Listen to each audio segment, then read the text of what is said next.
Bonjour à toutes et tous. Aujourd'hui, et pour le premier épisode de notre série « Paludisme, quel défi face au changement climatique ?», retrouvons André Choitieux, médecin chez Medicine for Malaria Venture, une organisation suisse à but non lucratif qui lutte contre le paludisme dans le monde. Avec lui, nous allons reposer les bases de la maladie, comprendre d'où elle vient et quels défis elle pose en termes de santé mondiale.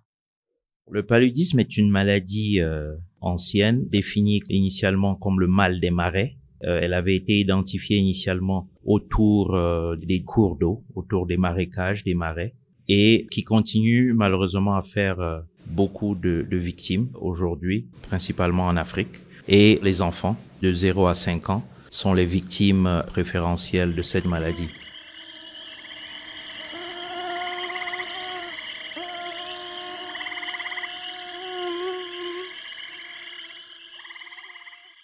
Mais alors André, ça veut dire que l'on doit se méfier de chaque piqûre de moustique à tout moment ? Comment le paludisme se développe plus précisément ? Alors c'est une maladie classée infectieuse, c'est une maladie parasitaire, un parasite du type Plasmodium qui est transmis à l'être humain par la piqûre d'un moustique. Il existe des milliers de moustiques à travers le monde, mais c'est spécifiquement l'anophèle et la femelle de l'anophèle qui est responsable de la transmission du paludisme à l'homme. La nécessité pour l'anophèle de piquer réside dans le fait qu'elle a besoin de certains éléments organiques contenus dans le sang pour la maturation de ses œufs avant la ponte, et la nécessité d'avoir des cours d'eau oxygénés est liée au fait que la fin de maturation de ces œufs avant l'éclosion nécessite des pans d'eau oxygénés. Donc les environnements humides sont très propices à l'éclosion des larves, et ces larves entretiennent la perpétuation de l'espèce anophèle. Et donc c'est un peu tout ce qui explique la triade du paludisme, comme on l'appelle, entre l'homme, le vecteur et l'environnement. Donc tu travailles depuis longtemps sur le paludisme. Comment ça a commencé ? Comment tu t'es intéressé à cette maladie ? Alors, en tant que médecin formé en Afrique, au début de la formation, forcément, c'est l'une des pathologies à laquelle on est confronté. J'ai moi-même fait plusieurs accès palustres en grandissant. Et je suis arrivé au paludisme un peu par hasard lors de l'un de mes tout premiers postes. Il était question de remplacer un certain médicament pour lequel le parasite commençait à manifester des résistances. C'était une période où il fallait transitionner vers un nouveau médicament. Et mon tout premier poste de médecin a été dans ce contexte-là. Et donc, dans le background de mon esprit, le paludisme a toujours été présent. Par après, j'ai fait autre chose. J'ai fait des maladies non transmissibles, mais j'ai dû revenir au paludisme par la force des choses, et depuis une quinzaine d'années environ, je ne m'occupe que du paludisme.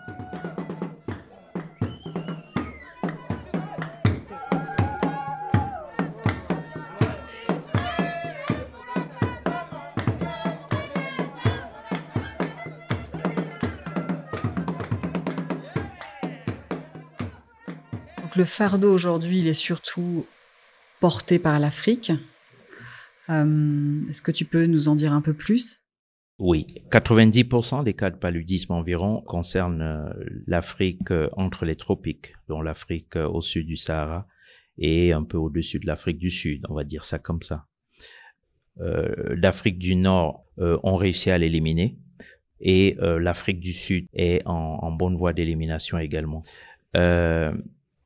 Pourquoi l'Afrique ?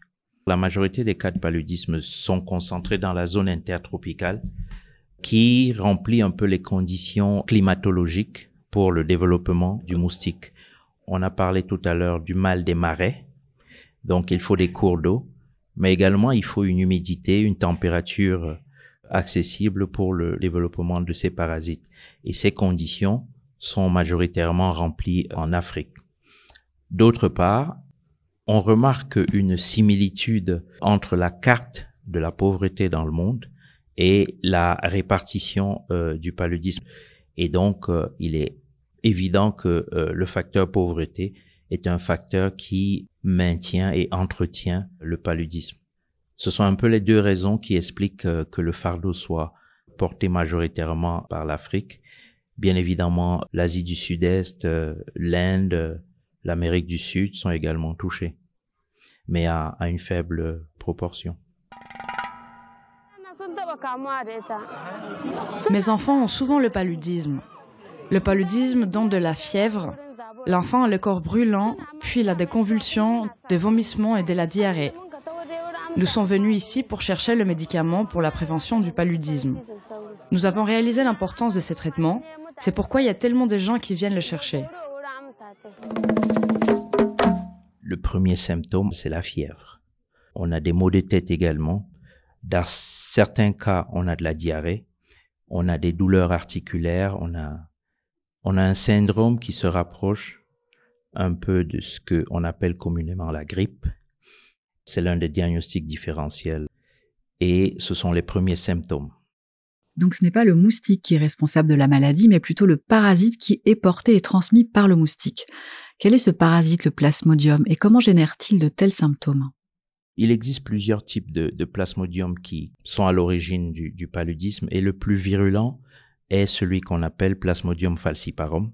Il parasite les globules rouges et génère un éclatement de ces globules rouges, ce qui, en fonction de la masse parasitaire circulante, peut générer une anémie. Une anémie qui peut être très chronique si l'infestation est longue. Le Plasmodium falciparum également peut générer des troubles neurologiques, peut générer des convulsions et une atteinte neurologique qui peut entraîner des séquelles qui restent à vie. Surtout que la majorité des cas est retrouvée chez des jeunes enfants, donc qui ont une immaturité de tout leur système et qui ne sont pas suffisamment équipés sur le plan immunitaire pour faire face à une infestation massive. Donc, on arrive à décéder de Plasmodium falciparum par anémie très sévère, par atteinte également d'autres organes, le rein, le poumon, ça s'est vu des fois, et par troubles neurologiques également. Alors tous les paludismes ne sont pas mortels, mais quand ils le sont, eh bien c'est à cause de ces petits déchets. Ils vont boucher de minuscules petits vaisseaux, notamment dans le cerveau. On tombe dans le coma et on en meurt. Aujourd'hui, il existe des outils pour pouvoir diagnostiquer à temps le paludisme et il existe des traitements efficaces qui permettent de le soigner assez rapidement. Seulement, les pays les plus ciblés ou les zones les plus ciblées n'ont pas toujours le système de santé adéquat en place pour pouvoir mettre à profit tous ces outils. Ce qui explique qu'on ait encore autant de cas dans ces contrées. Donc André, j'aimerais bien maintenant que tu nous parles des moyens de lutte contre le paludisme et peut-être en commençant par la prévention. Comment est-ce qu'on prévient le paludisme? Alors, la prévention du paludisme est structurée en, on va dire, deux catégories. La lutte antivectorielle et la chimioprévention du paludisme. La lutte antivectorielle consiste soit à diminuer la population de moustiques existante, soit à imposer une barrière entre le moustique et l'être humain. Barrières qui sont constituées par les moustiquaires. Et aujourd'hui, on a des moustiquaires imprégnés d'insecticides qui donc non seulement assurent une barrière physique, mais également les insecticides sont toxiques pour les moustiques et donc diminuent forcément la population de moustiques. On peut utiliser des répulsifs également. On peut utiliser des aspersions intradomiciliaires. On peut utiliser de la fumigation et tous les moyens qui arrivent à diminuer la masse de moustiques. En sachant que certains insecticides initialement utilisés et qui ont permis l'élimination de la maladie dans certaines zones, aujourd'hui ne peuvent plus être utilisés parce qu'on s'est rendu compte de leur pouvoir toxique et rémanent dans l'environnement. Une autre barrière qui existe est la chimioprévention avec l'utilisation de médicaments chez des enfants majoritairement non infectés encore ou alors qui sont peut-être infectés mais à des seuils auxquels ils n'expriment pas encore la maladie pour maintenir dans le sang circulant un certain taux de médicaments qui entravent le développement du parasite même s'il existe dans le sang. et 53 millions d'enfants ont été couverts en 2023. C'est une stratégie qui continue de progresser et qui a montré son efficacité dans des études où elle a démontré qu'elle pouvait réduire jusqu'à 75% des cas de paludisme quand elle est bien mise en œuvre, accompagnée de l'utilisation des moustiquaires. Récemment, après plusieurs années d'études, 2 vaccins ont été mis à disposition par la recherche et sont en cours de mise en œuvre et de mise à échelle dans les pays. Ces vaccins sont indiqués aujourd'hui chez les enfants de 5 mois à peu près 18 mois et les pays s'accordent à mettre en place des schémas qui permettent, avec les médicaments de chimioprévention, de pouvoir couvrir au moins les 2 premières années de vie des enfants qui constituent aujourd'hui la tranche d'âge la plus vulnérable de la population. Qu'est-ce que j'ai, docteur? Je vous en prie, dites-le-moi. C'est difficile de faire un diagnostic, n'est-ce pas? Il a une forte fièvre, le pouls est irrégulier. Ça doit être le cœur. Non, c'est l'émotion. Donc là, tu nous as parlé des moyens de lutte préventifs. Alors, une fois qu'on a le paludisme, qu'est-ce qu'on fait? Quels sont les autres moyens de lutte? Les moyens de diagnostic du paludisme aujourd'hui sont connus. La microscopie reste le moyen de diagnostic de référence, mais également depuis une vingtaine d'années, on va dire, il y a de plus en plus d'utilisation de tests de diagnostic rapide. Après le diagnostic, donc, les traitements aujourd'hui à disposition pour le paludisme sont à base de dérivés de l'artémisinine. L'artémisinine, qui est une plante utilisée ancestralement en Chine notamment, et qui a un pouvoir antipaludique reconnu et à laquelle on a associé d'autres antipaludiques pour faire des traitements en combinaison. L'approche du traitement en combinaison autour de l'artémisinine a été une approche assez révolutionnaire qui a permis les gains qu'on a remarqués dans la lutte contre le paludisme entre les années 2000 et on va dire 2015. C'est vrai que il existe de plus en plus des résistances et des retards d'efficacité liés aux combinaisons à base d'artémisinine, mais ils gardent cependant une certaine efficacité dans la majorité des pays endémiques.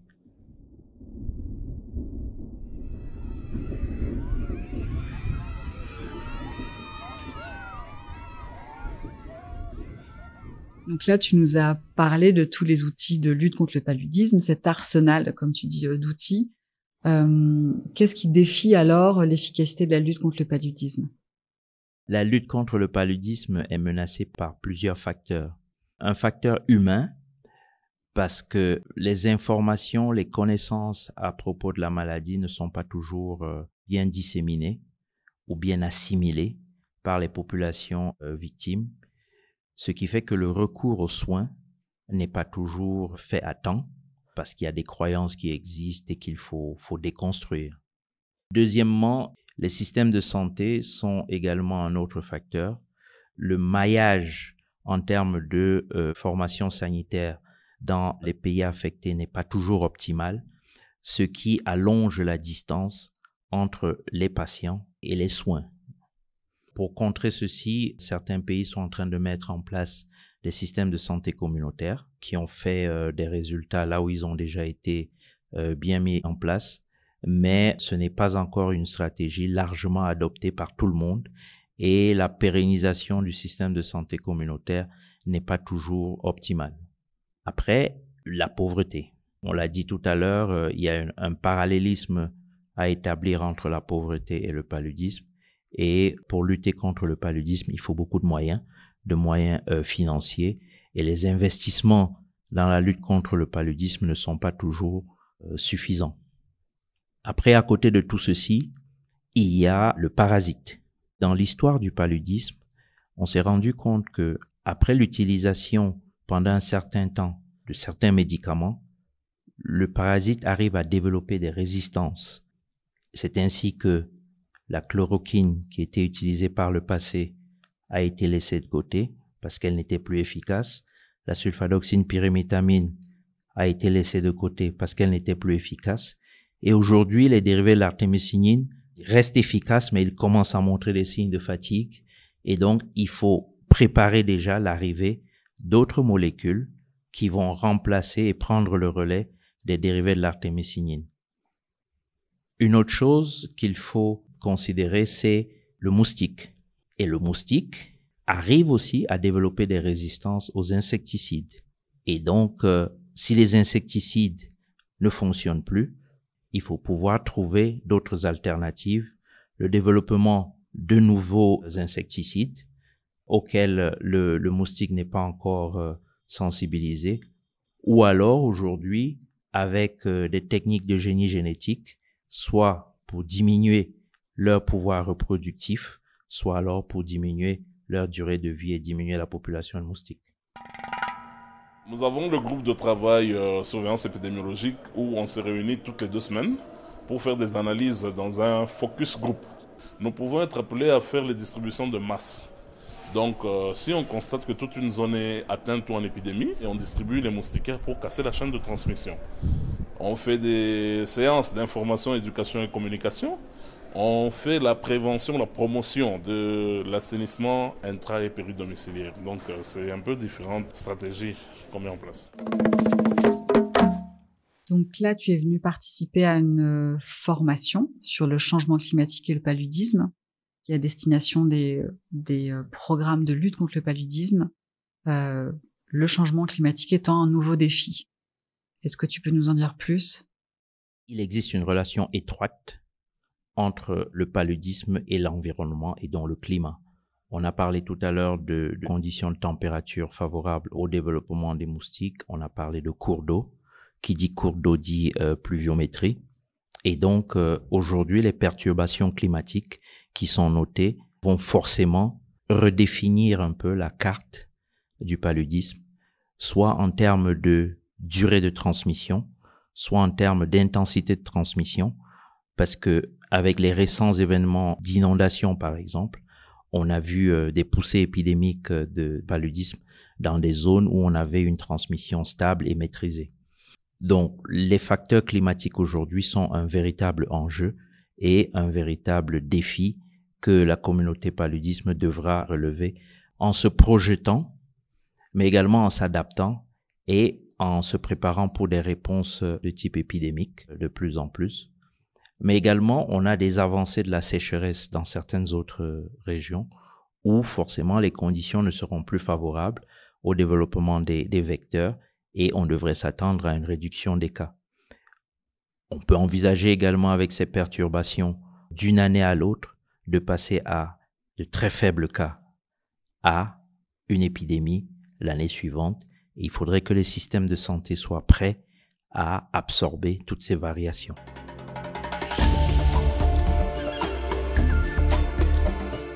Merci à André de nous avoir rappelé les fondamentaux du paludisme et merci au Dr Christelle Mouteba du PNLP de la République démocratique du Congo.